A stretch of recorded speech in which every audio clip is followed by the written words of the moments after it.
नमस्कार दोस्तों, कैसे हैं आप सब लोग? मैं संदीप कुमार पाठक आज फिर एमएस कोचिंग सेंटर कुलपहाड़ के माध्यम से आप लोगों के बीच में जयशंकर प्रसाद जी द्वारा रचित लहर काव्य के छोटे से शीर्षक बीती विभावरी जागरी को लेकर आया हूँ। इस गीत में अंबर पनघट में डूब रही तारा घट उषा नगरी, कुछ ऐसी पंक्तियां हैं जो बड़े से बड़े एग्जाम में भी बार बार पूछी जा रही हैं। तो कृपया इस गीत को धैर्यता के साथ सुनिए और समझिए। पढ़ते हैं गीत को।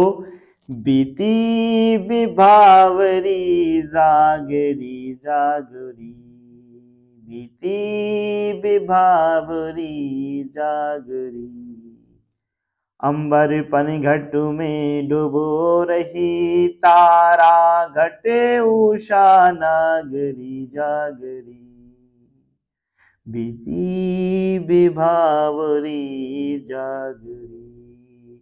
खग कुल कुल सा बोल रहा, किस लय का अंचल डोल रहा, लो यह लतिका भी भर लाई, मधु मुकुल नवल रस गागरी जागरी, बीती विभावरी जागरी।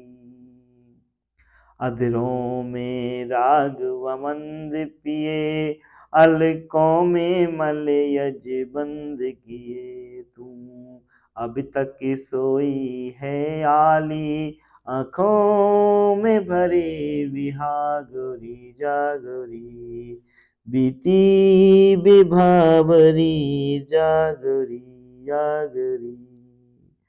जयशंकर प्रसाद जी ने सुंदर से गीत में मानवीय का अलंकार का प्रयोग करते हुए साहित्यिक खड़ी बोली के साथ सुंदर सा गीत लिखा, बीती विभावरी जागरी।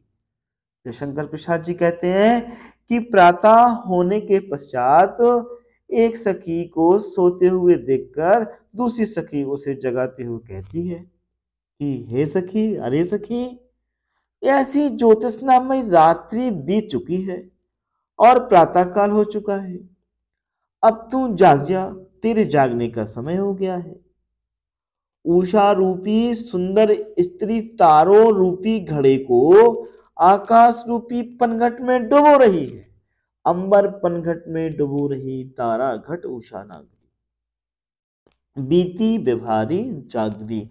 हे सखी, तेरे जागने का समय हो चुका है। इसकी परिणति के रूप में जयशंकर प्रसाद जी कहते हैं कि इसकी परिणति के रूप में उत्पन्न कुल कुल की पानी की ध्वनि पक्षियों के समूह के कुल कुल स्वर के रूप में सुनाई दे रहे हैं।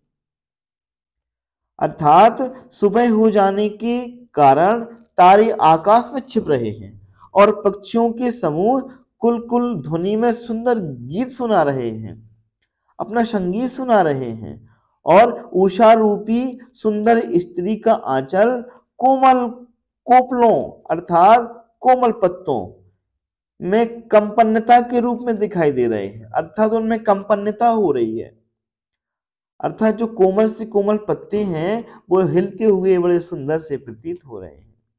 आगे वो सखी कहती है कि लो देखो, अब यह हमारी लता रूपी सखी भी अपने पराग रस की गगरी में पराग युक्त पुष्पों को भर लाई है।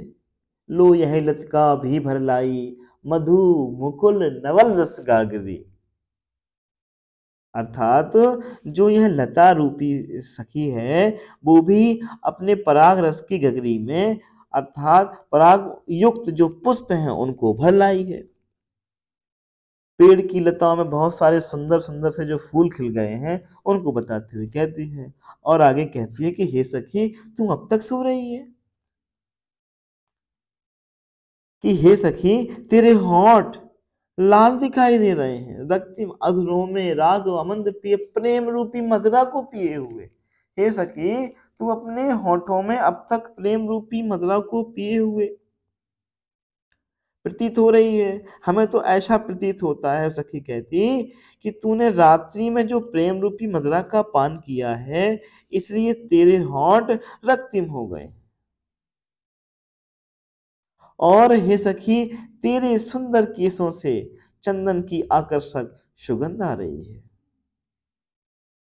हे सखी, तू अभी तक सोई हुई है, जबकि प्रातः काल हो चुका है। कहती, हे सखी, आंखों में भरे विहागरी आलस्य को भरे हुए।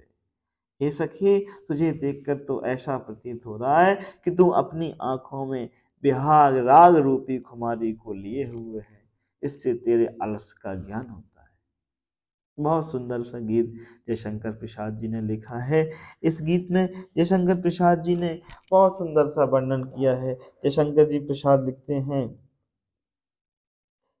कि जब प्रातः काल हो जाता है तो पक्षी कलरव अर्थात चिकचिकाने लगते हैं।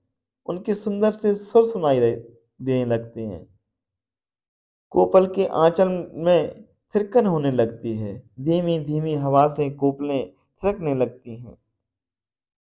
उन सब का वर्णन यहाँ करते हुए वो लिखते हैं कि जो पक्षियों का कुल अर्थात जो उनका कलकल होता है, उनकी ध्वनि होती है, उनका समूह में बोलता है, वो बड़ा सुंदर सा लगता है। इस प्रकार से ये सुंदर सा गीत आप लोगों को कैसा लगा है, कमेंट करके जरूर बताइए। और हाँ, शेयर करना तो बिल्कुल नहीं भूलिए। जय हिंद, जय भारत।